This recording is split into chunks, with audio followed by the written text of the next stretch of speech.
That's a dicey way of doing that. This meeting is now called to order. I'd like to welcome everyone this morning. Adoption of minutes. Be it resolved that the minutes of the meeting held on April 26, 2022 be adopted. Someone to move and someone to second. Councillor Ketchupa, Councillor Purcell. Are there any questions or concerns? All those in favor? And that's carried. Thank you. Disclosure of pecuniary interest and the general nature thereof. Presenting petitions, presentations, and delegations. And this morning we have a delegation, and it's the future of the short line rail in the South Central Ontario region. And we'll be talking with Kim Earls today, and I believe Cephas Pancho is joining us as well. So the floor is yours, Kim. Good morning. Morning. Thank you so much, Warden and members of Council. Thank you for allowing us to be here this morning. Can you hear me okay? Yes. My video feed, perfect. Again, thank you, and I'd like to introduce myself, Kim Earls, and I'm the Executive Director of SCORE Economic Development Corporation. And joining us here today is Cephas Pancho, and Cephas is the chair of our Resource Advisory Committee at SCORE, as well as a very active partner on the Short Line Rail project. So with that, I guess I'll just jump in. So many of you have been at our Short Line Rail meetings over the past couple of years.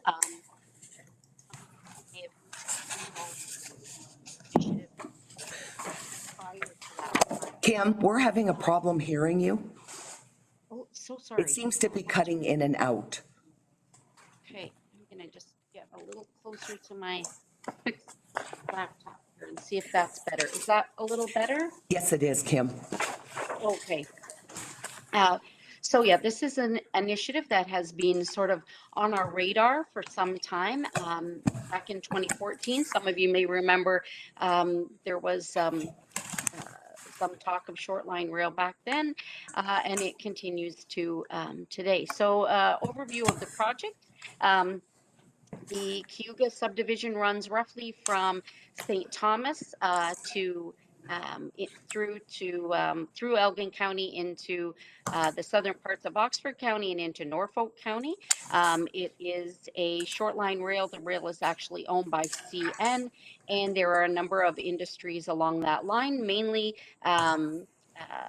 agricultural sector, manufacturing, and in logistics and warehousing. And there are several businesses along that line, and I think a little bit later we'll talk about the number of jobs and the economic impact of that, but that just gives you an overview of the presentation. Next slide, please. So in January 2022, Geo Rail Corporation reinstated rail service from St. Thomas to Tillsonburg as phase one of the reinstatement of the line and activities along the line. Phase two will include expansion into Norfolk, and that's dependent on if the business case is there for that extension into Norfolk. And then the timeline that we're looking at for the project is over the next 3 years. And it's a gradual upgrade of infrastructure that will take place, including bridge repairs, cross tie replacements, and crossing upgrades. And the next slide just shows a little map of where roughly the rail runs. And again, it runs just east of St. Thomas, in through some of Elgin County, in through Oxford, and in Portland in Norfolk. And with that, I'll turn the next couple slides over to Cephas. Thank you, Kim, and good morning all. Can you hear me okay? Yes, we can, Cephas. Good morning. Excellent. Yeah, so we did, as part of this, we've done a business development study. So we actually looked, and this business development study was really about the impact of rail if we didn't have it. So there's a number of employers, as you can see here, 7 businesses were active users of the rail. So this was before rail service was reinstated. So obviously affecting foreign employees. Roughly loss in revenue is 8 million with those businesses, and higher logistics costs as well. So that was kind of the base point, if you will, of starting the pain point, if you will, that instigated, I guess, the revitalization of this line. Currently in our business plan, and we did conduct a market study by talking to a number of businesses along the line in partnership with Geo Rail, who really is really providing the brains and the power, if you will, behind the operations in terms of rail operations. So they're currently working with 4 businesses along the track, and we're also talking to some new businesses that we've been able to be successful in bringing into the SCORE region as well. And fortunately, some of those are located adjacent to existing rail lines, so obviously looking for more volume from those as well, potentially. Next slide.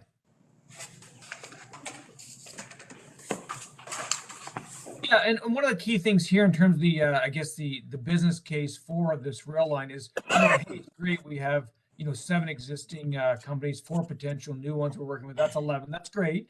But what else can we actually attract? And we know that with the increasing industrial land scarcity, and we've seen it across not just the SCORE region, but across all of Ontario, industrial sites and industrial buildings are in short supply. In fact, most municipalities are out of industrial land if they've been selling it, and even many of the private sector lands are being developed as well. So we really are in an unprecedented time of growth for various economic and other reasons. But the fortunate thing about this line is that Elgin County actually has about over 600 acres, according to the work that we've done. And some of you may have seen this before, but over 600 acres of land along the Cayuga Rail subdivision. So, and a number of those are existing, but a number of those are existing built form, if you will. But a number are vacant. Of course, those are the ones that we potentially could drive a lot of growth toward Elgin County and, of course, the SCORE region. Next slide. Yeah, and this just kind of maps some of the properties. I believe this is the showing Elmer, and obviously the built form, for example, would be the Elgin Innovation Center site, which is a large site in Elmer, and the line runs across the south. And we continue to talk to the property owners there, and also with potential people that are interested in rail opportunities. But obviously, there's some vacant land here as well. And I think the next slide shows a few more of those, maybe, or we've got some in. Oh no, sorry, moving on. My apologies. Yeah, so that's fine. It just basically showcases some of the sites that are available in Elgin County. Certainly, the economic development case is, once you remove rail, I love trails. I think we all do, but once you remove rail, you lose that opportunity forever. And so, really, this is, we believe, as a municipality, as SCORE, that this is a long-term infrastructure investment. We believe that there's environmental benefits to rail transportation. And it really makes a difference in terms of businesses as well, and sustainable and affordable logistics costs for businesses. Excuse me. And of course, a key part of our business retention strategy. So we want to keep those businesses that are here and attract more to the area. So, and we've been successful. I know everybody has. So congratulations. We've seen lots of investment in this last few years, but let's continue to support that investment. Am I supposed to stop? Oh no, I keep going here, or is this you? Yeah, you can keep going, Cephas, or I can step in, whatever. Okay, my apologies. Just to give you a sense of the project budget. So the actual investment is actually over $8 million, but these are the eligible costs that, and to be clear, we're looking at, simple things like tie replacement, bridge inspection, bridge repairs, crossing upgrades is the biggest one actually, and we'll get to a little bit of that in a minute, and a number of other items there. But the interesting thing is that we've heard for years that the bridges really, and there's a number of bridges, one in New Serum you may be familiar with, and then another one in Tillsonburg at the bridges at Tillsonburg Golf Course. If you've golfed there or driven by on Highway 3, you may have seen that bridge. We've heard these bridges are 100 years old and can't support rail without significant investment. But the good news is that a real engineer disagrees with that statement and actually says there's lots of life left in them. Obviously, they still need to be maintained, and they do need some remedial work done, but it's not as bad as we thought, shall we say. So that's the good news, but the bad news is there's still investment needed. So SCORE has submitted this application to the National Trade Corridor Program, and based on this budget, more or less, and looking for 50% funding, we have our partner, Geo Rail, who's already invested a significant amount of money and time in terms of cleaning up some maintenance along this line. And we thank them for that, and are continuing to make some more investment too. And then, of course, there's other investments. We're looking for support from our business and community partners. So next slide, please.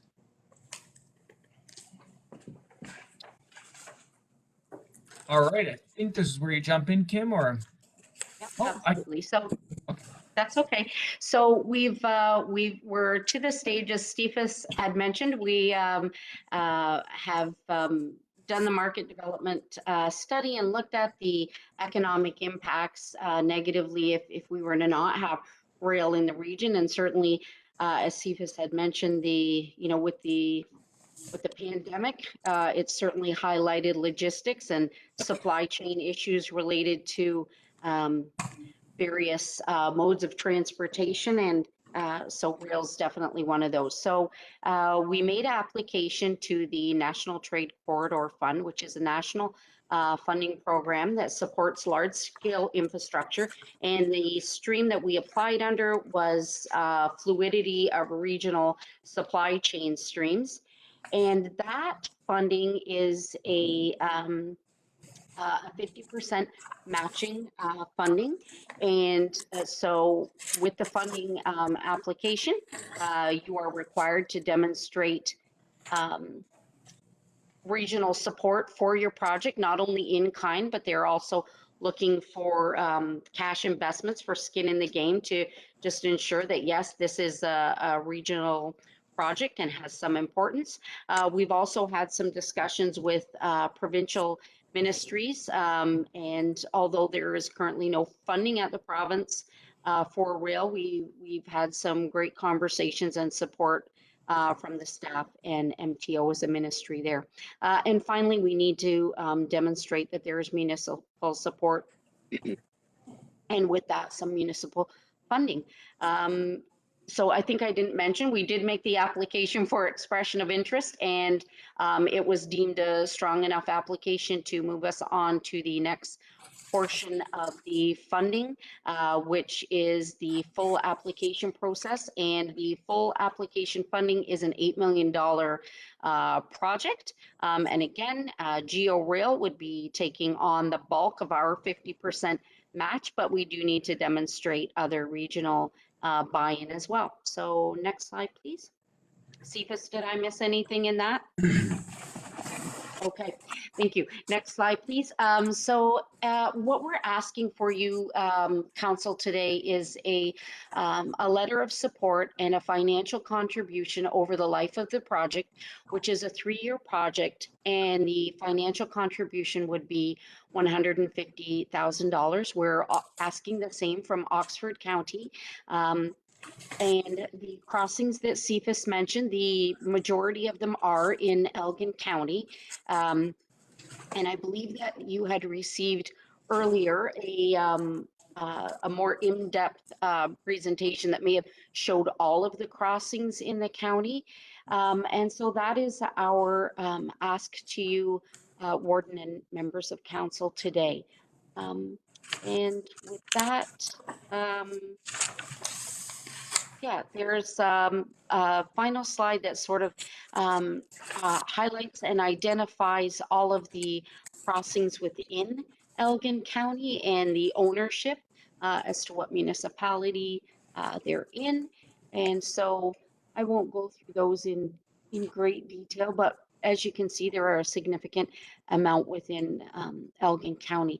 The other point I just wanted to quickly make too is, aside from the businesses along the line that are currently operating and the direct impacts, certainly businesses within Elgin are part of a vital supply chain for both the agricultural sector and the manufacturing sector. So those are those indirect impacts that we would feel without that short line rail operation as well. So with that, I think Cephas, through the Warden, Cephas, are there any closing remarks? No, I think that, we've been grateful to work with the stakeholder group, which included, I know some of that are around this table, as well as others from other counties.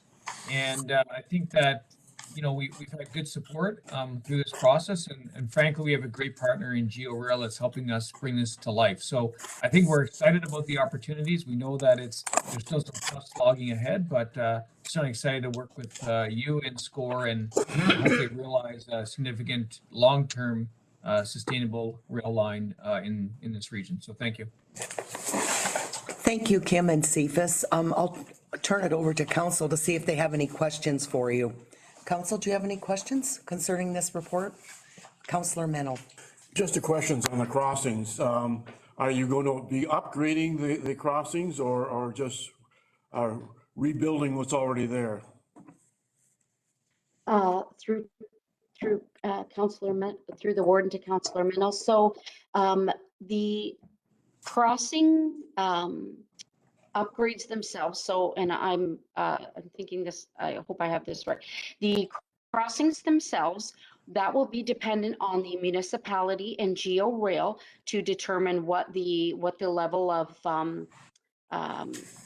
whether it's asphalt crossings or concrete or if you have, I know in Elgin there are some crossings that are currently just the gravel crossings. So that will be determined by the local municipality and GeoRail jointly.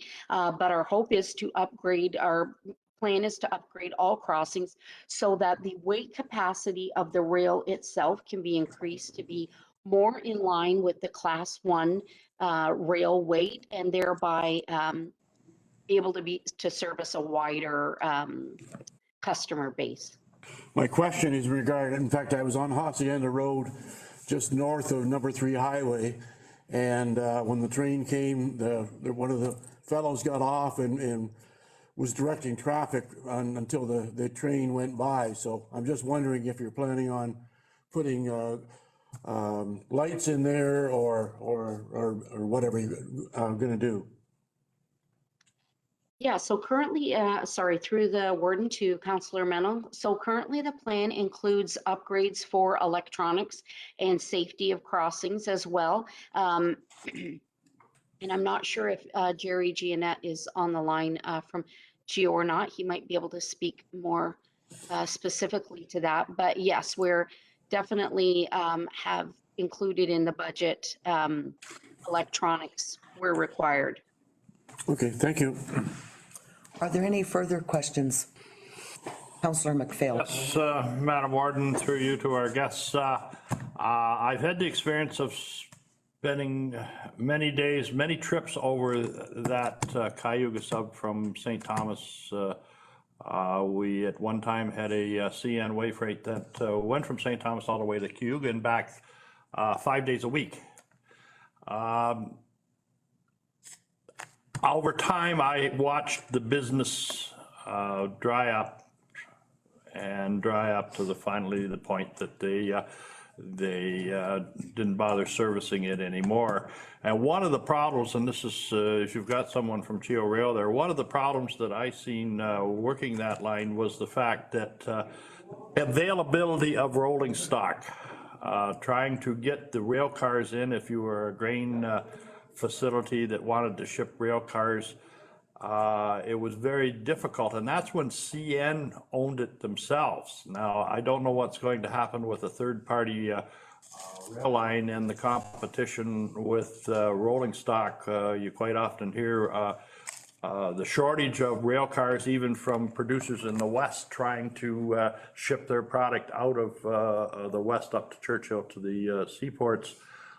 Is there been any discussions with the major carriers that the rail cars that quite often are in short supply, and they're usually in short supply when the facilities need them the most, that there's some type of guarantee that those cars can be made available? And unfortunately, if you are a railroad and you don't have the rolling stock to allow your customer to use, then you really don't have much of a railroad. Cephas, would you? Yeah, I mean, we've not addressed that, to be honest. We're obviously, we're not the technical people in terms of actually providing the rail service, so that would be a question for GeoRail. We'll have to take that question, Councillor, Yeah. And maybe get back to your staff so that they can provide that information to you. Well, and certainly from our perspective at Elgin County here, when you're asking us to invest in a project, certainly I think that when we make that investment, we want to make sure that our people in Elgin County or the customers on that line are going to get, just because the railroad tracks go by doesn't mean that they're going to get the service that they expect. And I think that that's what's happened, why trucks all of a sudden filled in the void, because the servicing wasn't there. Do you know what the speed limit is on that track right now?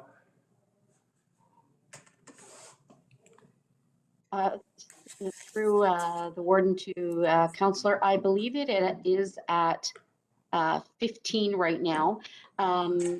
And the weight is at around 265,000 pounds. And part of the project upgrades is to increase the weight capacity to 268, which is in alignment with the Class 1 rails. And that, my understanding is that would then also increase the speed capacity to around, I believe it was 40 kilometers per hour. And then kind of to answer maybe part of your last question as well is GEO does have a 10-year lease with CN. So again, as Cephas has mentioned, I'm not sure, we haven't explored the rolling stock question, but I think that that's something that, you know, we can definitely get that information back to you. But I do believe that probably internally GEO has made some accommodation for that. So I hope that helps. Well, just as an example, WG Thompson were serviced by a short line railroad down in the west end of Elgin County. I didn't know off the top of my head how many rail cars that they did require. And it just got to the point that it just kind of dried up, and now the rail is gone and everything is taken by truck. That is unfortunate, but you know, they were having problem getting rail cars, and how long is a customer going to wait for a service that never comes? Are there any further questions or comments? Go ahead, Councillor Martin. Yes, through you, Madam Warden. Just a comment that I believe that we need to be going back to rail. It is so much more environmentally sound than the trucks, but I understand where Councillor McPhail is coming from, and it's going to be very important that the railways can get the rolling stock to make it viable. So I commend you for at least trying this project, and you need to check some of those things out. Any further comments from council? I don't see any hands up. Well, thank you very much, Kim and Cephas. Have a great day. Thank you. Resolution. Be it resolved that the presentation titled Future of Short Line Rail in the South Central Ontario Region from the St. Thomas, Elgin, from SCORE be received and filed. Okay, someone to move, Councillor Mennel, and seconded by Councillor Ketchapaw. Are there any further questions or comments? Seeing none, all those in favor? And that's carried. Thank you. Committee of the Whole? Be it resolved that we do now move into Committee of the Whole. Okay, someone to move and someone to second, Councillor Jones and Councillor Martin. All those in favor? And that's carried.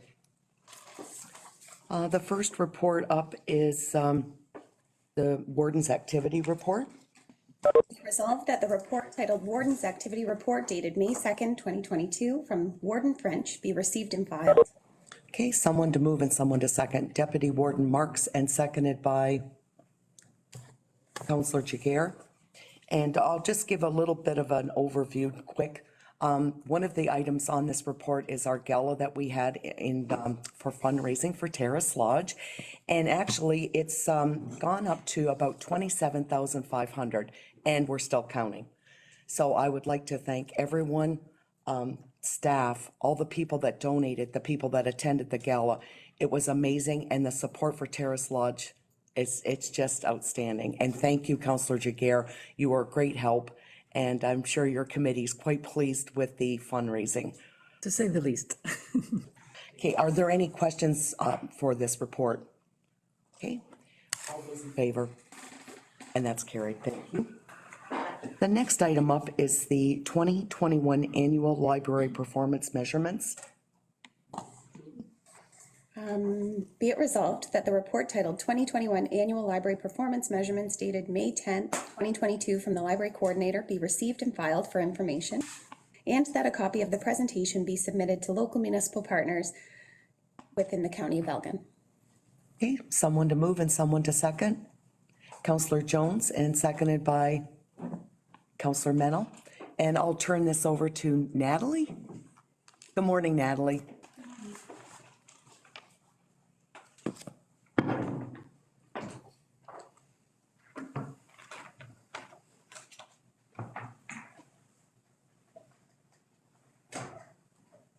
Good morning. Can you hear me okay if I don't use the microphone? Yes. Okay, so this morning I would like to present to you Elgin County Library's 2021 annual usage trends. So the presentation you have before you is comprised of quantitative data that's been tracked in 2021, as well as supporting data that has been captured as part of Elgin County Library's annual public survey of public library submission, as administered by the Ontario Ministry of Heritage, Sport, Tourism and Culture Industries.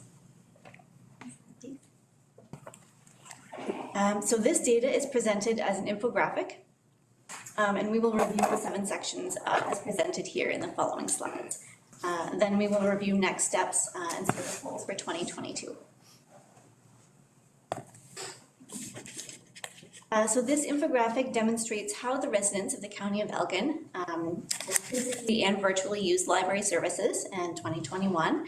So it also shows a usage snapshot of key library services as they intersect with the provincial color-coded COVID-19 framework, as well as the roadmap to reopen steps under the Reopening Ontario Act. So given the impact that the COVID-19 pandemic has continued to have on our system's level of service, this 2021 data is only presented within the context of a 2- and 5-year analysis across some of the categories. In addition to this year-over-year data presented, new data categories have been created based on new library services developed during 2021 and in response to the pandemic. So in 2021, Elgin County Library's total checkout, which includes forward trends for both physical and electronic circulation, increased significantly over 2020 by 42%. So also, as you can see in the graph on the right, although physical checkouts continue to make up the majority of the total usage within our library system, both physical and electronic circulation showed significant growth over 2020 at 45% and 36%. So one influencing factor on this circulation growth is that interior library service, in addition to curbside pickup, was available for 8 months of the year in 2021, as opposed to 5 months in 2020, albeit with limited library service and limited branch capacity levels. Please. In 2021, although Elgin County Library saw a decrease in its total active members, new registrations increased 11% over 2020. So this increase exceeds the specific goal set for 2021 of a 1% increase in membership. Sorry. Still on the membership slide. As you can see in the graph on the right, the number of Elgin County Library members per year has slowly been trending downwards over the past 5 years. One influencing factor on this decrease in membership is that in-person and in-branch hours and service levels were in 2021 limited up until the fall. And provided limited opportunities to renew library cards in person, although renewal by phone or email or live chat was available.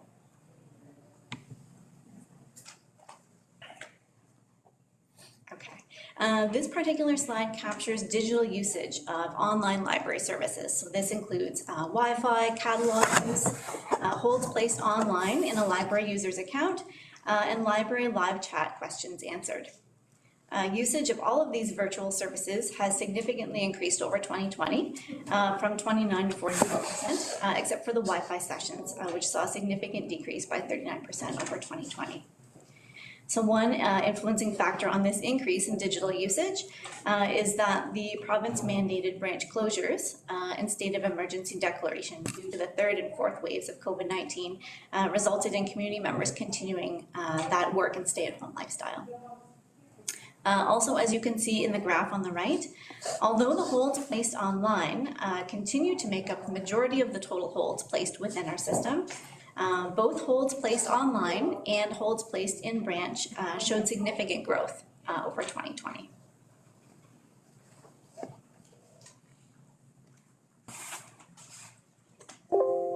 In 2021, all of these statistics captured to show in-person service, so curbside pickups, in-person visits, holds placed in the branch, demonstrate a significant increase over 2020 as well, so between 22 and 56%.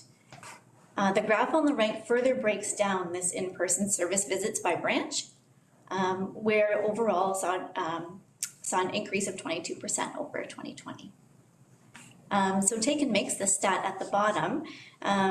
These are a craft or activity kit that are distributed to customers at curbside pickup at the branches. This was a new service developed in 2020 that saw a significant increase of 285%. Also, the vaccine receipts shows the number of vaccine certificates printed across all branches in the fall of 2021. This new data demonstrates the support that branches provided to library communities during this provincial initiative.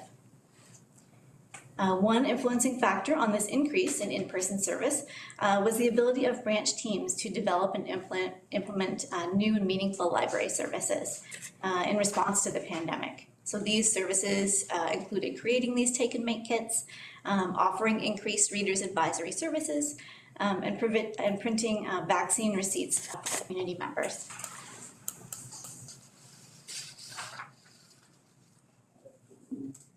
On this slide, digital checkouts highlights borrowing trends for electronic usage in 2021. This captures the circulation of Elgin County Library's e-resources for education and entertainment in the library's online collection. So from ebooks and e-audiobooks to digital magazines and music. This graph shows how the library's digital checkouts increased significantly and by 36% over 2020. As you can see, the number of digital checkouts has been slowly trending upwards over the past 5 years. One influencing factor on this increase in digital checkouts is the continued growth of the library's online collection throughout 2021. These offerings included free additional monthly checkouts, as well as free at-home access to e-resources that were typically accessed in the library branch, and also an increased number of titles offered in the digital collection itself.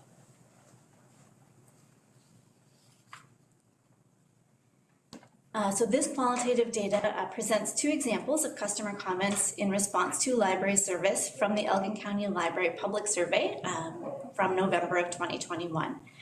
These positive responses show how meaningful and useful library service is to community members and the role that Elgin County Library's branches have played during the COVID-19 pandemic and throughout 2021.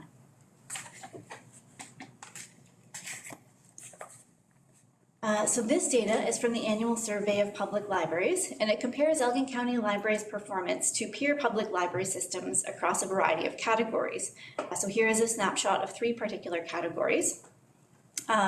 Although both Elgin County Library and our peer systems saw a slight to significant decrease across all of these categories, Elgin County Library demonstrates a slightly higher percentage than the median for the circulation per active card holder category, which is the second line. Also, Elgin County Library shows a significantly lower percentage than the peer median in the annual program attendance per capita category, which is the bottom line. So Elgin County Library resumed in-person programs and began to implement virtual programs in the fall of 2021. So influencing factors on this category include that the library's cautious approach during the pandemic and in alignment with the provincial COVID-19 response frameworks, as well as redeployment of library staff to long-term care homes. Okay, so in 2021, Elgin County Library began the road to pandemic recovery and has experienced increased usage and successes in most service areas, as well as continued growth in both pandemic response and new library service areas. So our three next steps are service goals. The first, to maintain and create modest growth in key service areas. So this, it's difficult to attach a specific number to this growth, given that we've experienced a network disruption already and not really knowing how the rest of 2022 is going to unfold with regards to the pandemic. But we also would like to increase our total active library members by 1%, as well as increase new registrations by 2%. So we started this success last year and look forward to implementing new strategies this year to achieve this. So one strategy that we've already started to implement, I wanted to share this with you, as we've started a print marketing, a targeted marketing campaign, and each branch complement has created print marketing pieces, and I can pass this around if there's interest.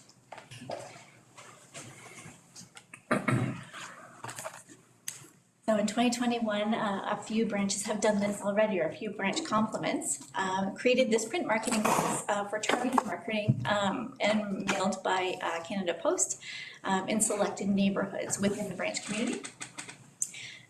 So we will continue that in 2022. And also we're developing an email marketing campaign to create new users in conjunction with our phase 1 of our library initiative. And are actually working on developing a loyalty program as well to retain some of our existing users. So this would pertain directly to our membership goal. And lastly, we'd like to create modest growth in programming service. So given that we just began to implement or resume in-person programming in the fall of 2021, we'd like to see some growth in response to corresponding service levels and, of course, lifting provincial limitations to the pandemic. So the recommendations are before you. So this concludes my piece of the presentation, and I'm happy to answer any questions you might have. Thank you very much, Natalie. That was a great report. Are there any questions for Natalie? Go ahead, Councillor Martin. Just one comment, Madam Warden. I've gotten so dependent on the ones and downloading books. I have several books on my iPads already. And so that I haven't visited a library in this time. And it's so convenient to do the ones online that I very much appreciate that. And it's been great. Certainly with an iPad, you can read just as well as it's like a book anyway. So I very much appreciate that, and that you've been a good service throughout the pandemic, which has been a tough time. Great, thank you. Are there any further comments? We'll start with Councillor Jiguer and then Councillor McPhail. Thank you, Madam Warden. So yeah, I would echo, it's such a lifeline for so many residents, and you provide excellent work and excellent service and access. So this is a performance report. So I was curious that I can see our performance seems to be a little bit lower than other systems and active card holders. What about the funding? So are we funded to the same level? Are we funding our system to the same level as other systems? And does that affect our performance? Like I would be interested in more than just the 3 comparators, because it could affect, like, maybe we have fewer services and we have fewer card holders because we're providing less service in terms of funding. So that'd be something I'd be interested in looking into or adding to the performance report. And personally, from a management perspective, I take a different approach. Like, even when things are uncertain and unstable, rather than saying modest, I would put a number. I find, like, for a team, let's all agree on what modest means, because on a team across the system, it could mean so many things. So how do you rally around a goal? And even if that means adjusting that goal as you find out more information throughout the year. So that would be my advice in terms of managing performance, is to put a number and adjust along the way. Good work, thank you. Councillor McPhail. Thank you, Madam Warden. Do you know, do they have libraries in schools yet? Okay.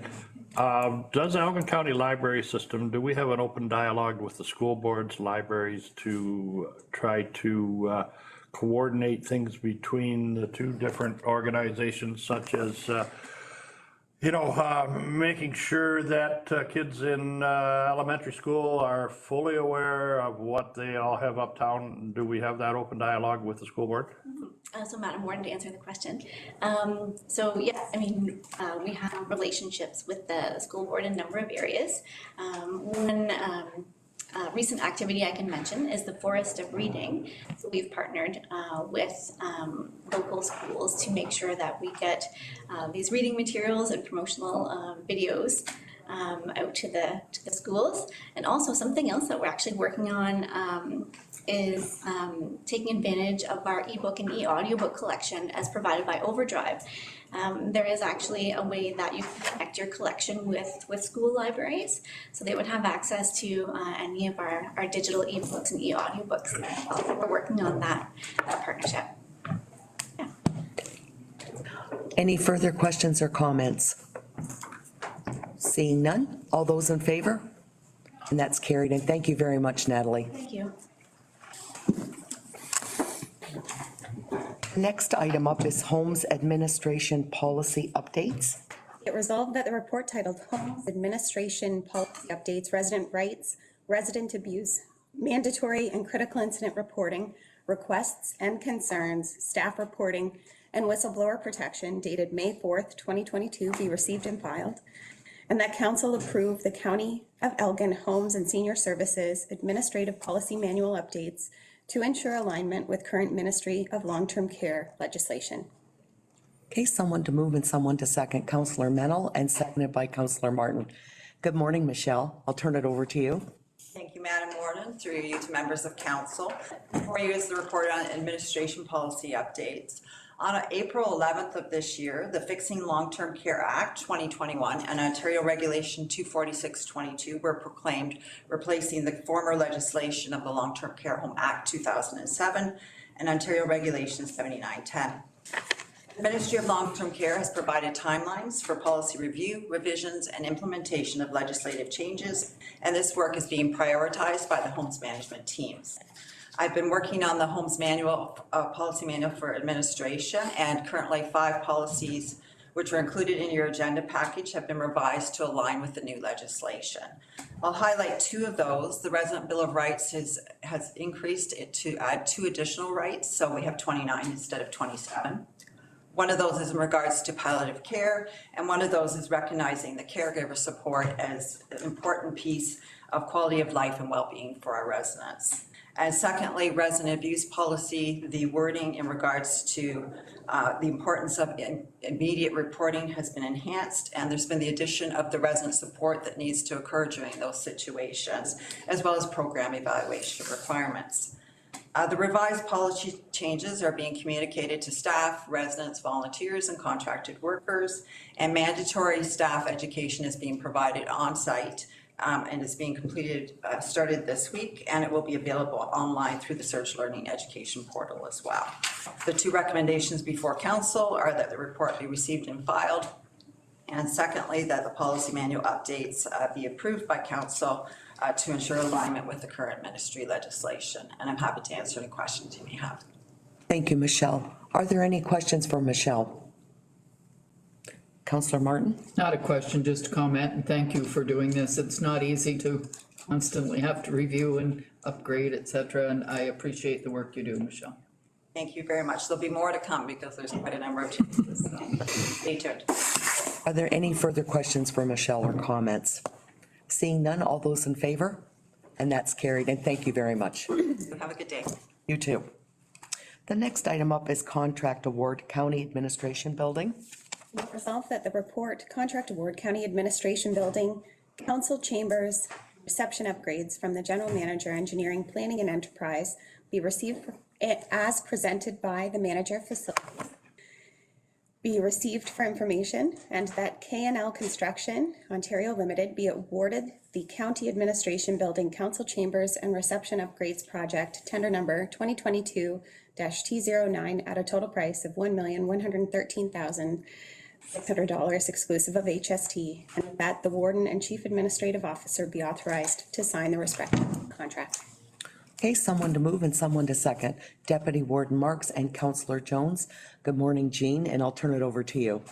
Good morning, Warden French, and good morning, Council. As stated, we have one report for Council's consideration this morning with respect to the awarding of the contract, or staff's recommendation that the contract be awarded to K&L Construction Limited for the cost of $1,113,600 exclusive of HST. This work is for council chamber renovation and reception, the establishment of an economic development tourism office in the former POA offices to the south, and then the establishment of paramedicine headquarters in the former POA courtroom to the north. So if there are any questions with respect to the report, I would be happy to address those. Okay, thank you, Jean. Are there questions for Jean concerning this report? Go ahead, Councillor Jiguer and then Councillor Martin. Thank you, Madam Warden. I was trying to remember, did we receive infrastructure funding for, or is this straight from our own budget? Yes, through you, Warden French, to Council, there are actually two sources of funding for this project. We were given $100,000 from the ICIP infrastructure fund for the council chamber donations, and then I believe there's about $125,000 available through funding for the paramedicine. So there are funding sources for the overall project. 25. Okay. Councillor Martin? Yes, I was just wondering, Jean, through you, Madam Warden, when you're going to begin right away, if this is awarded today, are they starting in the chambers? Like, I'm just wondering what the scheduling is as to where, I'm thinking of, I'll say that the disruptions right now in central Elgin are horrendous, so I'm just wondering what's happening. Yes, so we'll finalize obviously the scheduling once we get to the next steps, but the thought process right now is that paramedicine would probably be the first part that would go, aiming to do council chambers in the summer months, and then kind of finishing with the economic development and tourism offices as the final part of the project. And the project would run, we're estimating, from June to probably early in 2023 is when we would be expecting completion. Okay, thank you, Jean. Go ahead, Julie. Through you, Madam Warden, to members of council, recognizing that this will have a significant impact on our partners, Central Elgin, once we get our hands on the timeline, we'll coordinate and work out a plan with Central Elgin for how we will accommodate meetings that traditionally take place in this space, and then we'll come back to our respective councils with those plans. Thank you. Councillor McPhail, go ahead. Yes, this contract going forward, does it have a termination date that the job has to be completed by? Through you, Warden French, to Councillor. We are looking at, I believe there's a set time, it's a 2-month period for the council chamber. This is the only portion that has a set timeline, obviously due to the nature of the room and our requirement of it. The rest of the project does not have a set time with penalties or anything. It just, this portion does. Are there any further questions? Councillor Jiguer, go ahead. So just to clarify, so the additional funding required would be through this year's capital budget? And does it have an impact on any other projects? No, not that I know. Councillor McPhail? Yes, and just through you, Madam Warden, to staff here, comfortable with leaving that open-ended, that the job is done when the job is done? Or there's no incentive to make sure things, just having gone through a renovation in an office myself. It's not, excuse me, it's not our standard process with respect to, you have a set schedule and you work towards that schedule. It's not that it's completely open-ended, but there isn't like a final date. I guess that would be the difference. It's not that it will go on and on, but the council chamber, there will be a date established that they must be finished by, because we want to have as least interrupting council meetings as possible, where the other one is no different than the current project that's underway now. There's a scheduled date, but it's not a drop dead date, I guess would be the right term. Okay, are there any further comments or questions? Deputy Warden Marks. Just other than it's becoming very apparent, the effect of COVID on supplies, just for all of us getting little parts like a lawnmower belt, something that normally you just go and get one and all of a sudden they'll get it when they can. And it's just so many, a neighbor put a shop up waiting for doors forever. So it's just, I can see the contractors, they're fighting this too. So we're in some pretty tough times. So I think it's reflective. It's reflective in the prices, and it's not a fun time. Comments? Seeing none, all those in favor? And that's carried, and thank you, Jean. Thank you very much.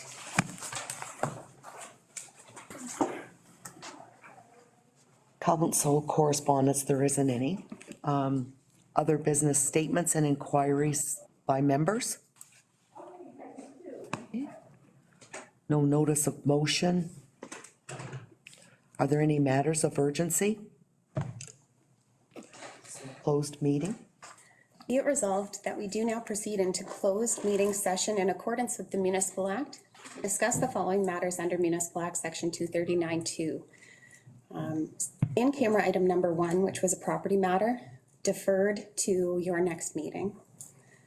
In-camera item number 2, security of property, and in-camera item number 3, organizational update. Okay, someone to move and someone to second.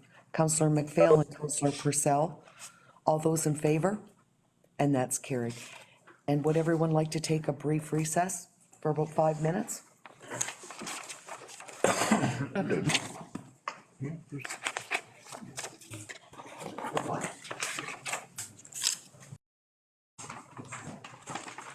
Welcome back. Motion to rise and report. Be it resolved that we do now rise and report. Okay, someone to second. Councillor McPhail and seconded by Councillor Mennel. All those in favor? And that's carried. Thank you.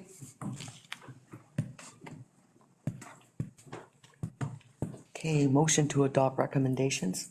Have to do the rise and report. Oh, sorry, I missed that. I apologize. So for security of property, be it resolved that staff proceed as directed. Someone to second. Councillor Jones and Councillor Ketchapaw. All those in favor? And that's carried. And the next item, please. For organizational update, be it resolved that staff proceed as directed. Someone to move and someone to second. Deputy Warden Marks and Councillor Jaguar. All those in favor?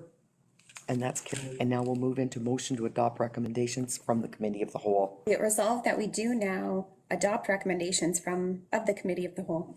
Okay, a mover and a second. Councillor Jones and Councillor Mennel. All those in favor? And that's carried. Consideration of bylaws. Read a first, second, and third read of bylaw 22-22, being a bylaw to confirm proceedings of the Municipal Council of the Corporation of the County of Elgin at the May 10th, 2022 meeting.